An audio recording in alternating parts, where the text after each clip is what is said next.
Supercross was the one avenue I could kind of control, that was what helped kind of springboarded Hart Huntington in the clothing business. We started off with hoping to make mains, and we had a motorhome in a trailer as opposed to a semi, but each year our goal was to have some natural growth, not jump too far ahead, and we've done that for the last 8 years. I think our biggest change really came 2 years ago when Ricky Carmichael joined forces with me. I felt like as good as we were doing off the track and with sponsorships, we kind of hit the ceiling with what we could get out of an OEM partner. Obviously, there's no question how much credibility Ricky brings and his relationship with Suzuki. Ricky's experience and his background in technical and my experience on the marketing side, and we kind of have the perfect group. Ricky's really, he's a really intricate piece in the preseason development, even during the season race development. He does a lot of the preseason testing himself, and there's no question how good of a coach he can be for the riders. I love taking on new projects. I feel like I'm a pretty creative person. I have a lot of interest in a lot of different things, but I would say through early part of 2000s through 2012, I had a whole lot of plates spinning, and it was hard to keep them all up.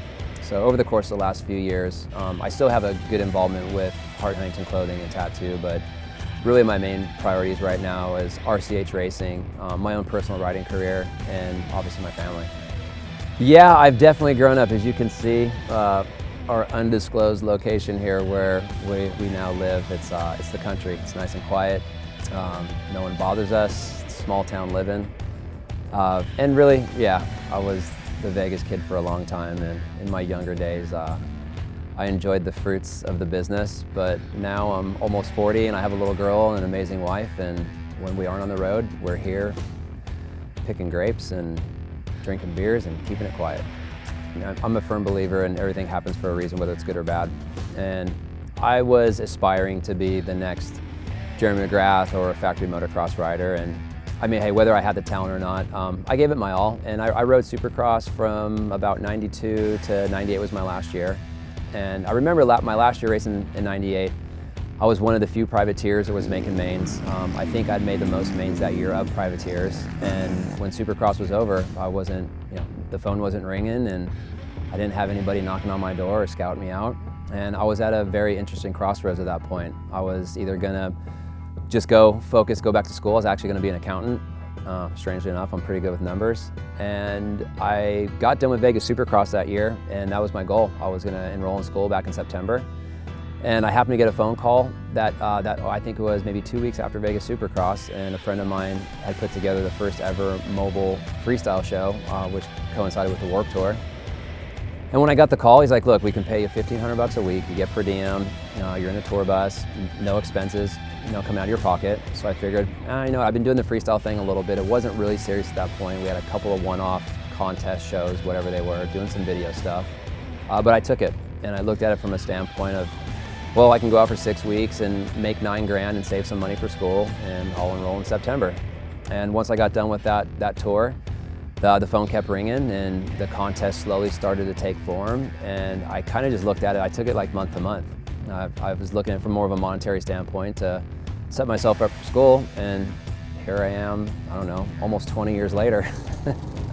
In 2003, pretty much at the peak of my career, I had a devastating injury. I thought actually it was a career-ending injury. I broke both my legs and both my arms on Tony Hawk's tour, and it actually almost killed me. And once I actually got over the ICU and the hospital run, I was in a wheelchair for another couple of months, and it was a really long road to recovery. And ironically enough, at the exact same time, leading up to this point, I had already put things into motion to start the first Hart Huntington in Las Vegas. And it was just going to be a little passion project, nothing major, just a little boys club tattoo shop in Las Vegas in a casino. And so when I got home, and I was stuck on the couch for a long time, and once I got mobile, I literally just put all my energy into that business. I didn't know much about tattooing at that point, but I felt like I was pretty good at marketing, so we started the TV show and we started the clothing line, and I put all my energy into that for the next 3 years.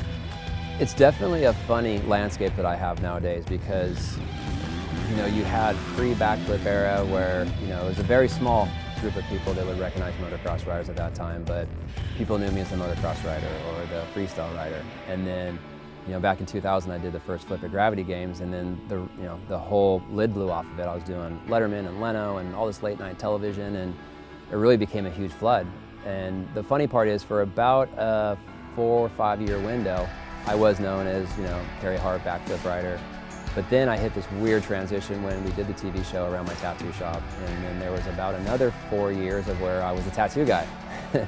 And then now as things have evolved, with my relationship with my wife, there's the other half that know me as Pink's husband. So on any given day, I get yelled at for doing the TV show, or I get yelled at for doing a backflip on a motorcycle, or I get yelled at for being married to Pink. So you got to kind of take your pick.